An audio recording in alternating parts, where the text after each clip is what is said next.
Hi folks, Josh here from the Heavy Hockey Network bringing you the post-game show talking about the Oilers' 5-2 win over the Dallas Stars last night.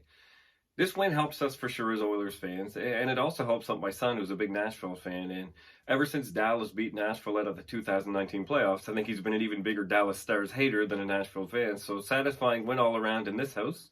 Although as comfortable as the Oilers played and as much as they deserved this win, which they did, they deserved this win. The Stars, man, they're scary. I don't know. They're like a sniper in the trenches of World War One. And in the other trench, as long as you keep your head low enough, you can do whatever you want for as long as you want. And you could be fine for hours or even days. And there's nothing they can do about it if you play well enough. But if you have a lapse for even 2 milliseconds, boom, they strike. And suddenly all the things you did right up to that moment don't matter anymore. It's the exact same thing that happened last time we played Dallas, where the Oilers led 1-0 and 3-2 before losing all the momentum and ultimately the game. And this game followed kind of the same pattern, or had the potential to follow the same pattern. They almost let the same thing happen, but this time it was different. And first of all, it's the Oilers jumped out to a 2-0 lead instead of a 1-0 lead last time.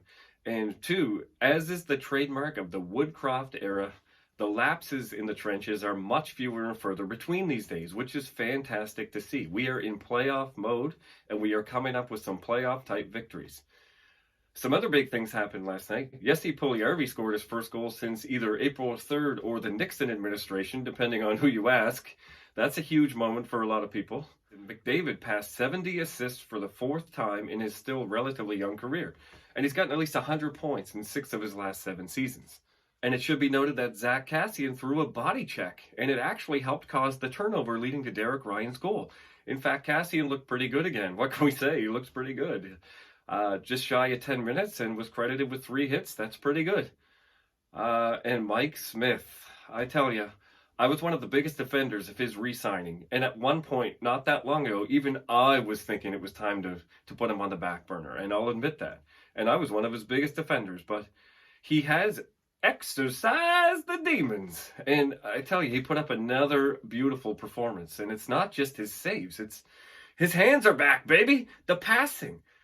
Now, back near the start of March, I said this in a tweet. I said not only did Mike Smith have to be our starting goaltender, but he also had to play the role of number one defense pairing. And while our situation at the back end isn't nearly as dire as it once might have been, Smith is now once again a big part of the breakout. And teams have to play differently when he's on the ice. And that's a thing unique to the Oilers. Any playoff opponent will have to keep that under consideration. So it's a really nice thing to have in our back pocket.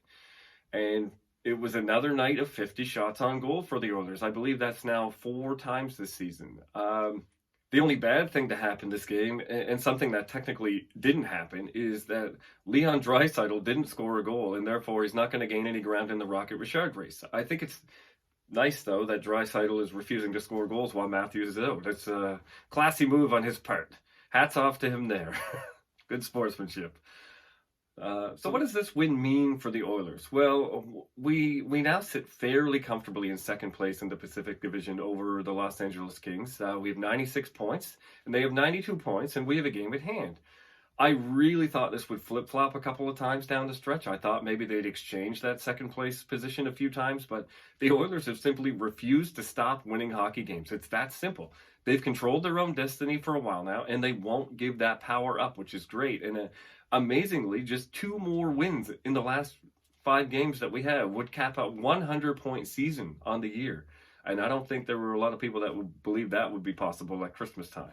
And down that closing stretch coming up for the Oilers, they'll round out the weekend on Sunday with a matinee on the road in Columbus. But first, they'll remain at home Friday night to host the Colorado Avalanche. And it was just 5 games ago that Mikko Koskinen put up a heroic 33-save performance as the Oilers ended up losing a tight, low-scoring playoff-style game in the most non-playoff way possible, 2-1 via the shootout, of course. It's a shame that game had to be ruined by a shootout. I would have loved to have seen that go 4 or 5 overtimes, and maybe we'll get that chance sometime in the playoffs, which would be great. Koskinen followed that game up, though, by being shelled in Minnesota. And Mike Smith has since started the last 3 games, and I'd probably expect a return to the net for Koskinen on Friday against Colorado. It doesn't mean much in the standings, but it might mean a lot in terms of the battle for the net in round 1, game 1, because if you're playing a game of what have you done for me lately, Mike Smith has definitely made his case for that spot.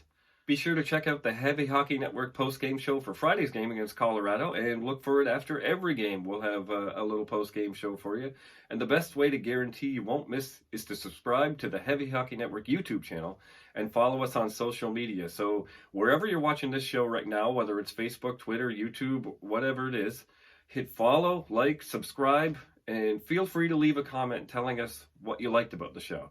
And remember, you miss 100% of the shots you don't take, but most players also miss 85 to 90% of the shots they do take, so never give up.